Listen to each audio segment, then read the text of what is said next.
Capital Santé, 2 minutes pour comprendre. Aujourd'hui, on va parler de la ferritine. Alors, docteur, quand on dit qu'on a une élévation de la ferritine, c'est quoi? C'est le fer dans le sang?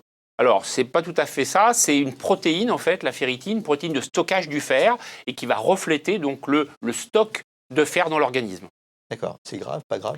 Alors, tout dépend de la cause, en fait. Les causes sont multiples. Alors, qu'est-ce qu'il y a comme cause? Alors, il y a l'alcool, la consommation d'alcool, il y a le surpoids, il y a les hépatites, virales notamment, ou alcooliques, et puis il y a les syndromes inflammatoires. Toute inflammation de l'organisme va s'accompagner d'une élévation de la ferritine. Il y a des causes génétiques aussi, non? Alors, tout à fait. Il y a des familles où on fait... Exactement. Donc, dans le nord de la France en particulier, c'est ce qu'on appelle l'hémochromatose, c'est-à-dire il y a une mutation, une ou des mutations, il y a plusieurs mutations décrites, et cette mutation va générer une hyperabsorption du fer dans le tube digestif. Donc, du coup, le fer est absorbé et va être stocké d'une façon anormalement importante dans le sang et dans le foie, et c'est ça le problème. Conséquence, et qu'est-ce qu'on fait?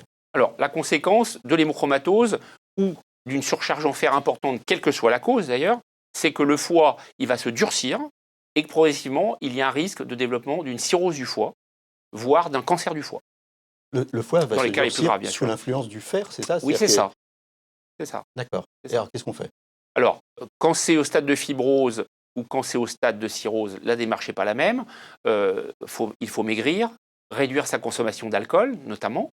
Et puis, dans l'hémochromatose génétique, là, il y a un traitement particulier qui sont les saignées. Ça va consister, en fait, à enlever du sang au patient. Comme à l'époque de Molière, hein, c'est ça? C'est ça, oui. Sauf que voilà, c'est une réalité et ça marche bien. Et on enlève près d'1 demi-litre au patient, selon des séquences de... Alors, une semaine au début, puis une fois par mois par la suite. Et ben voilà, maintenant vous savez ce que c'est que la ferritine.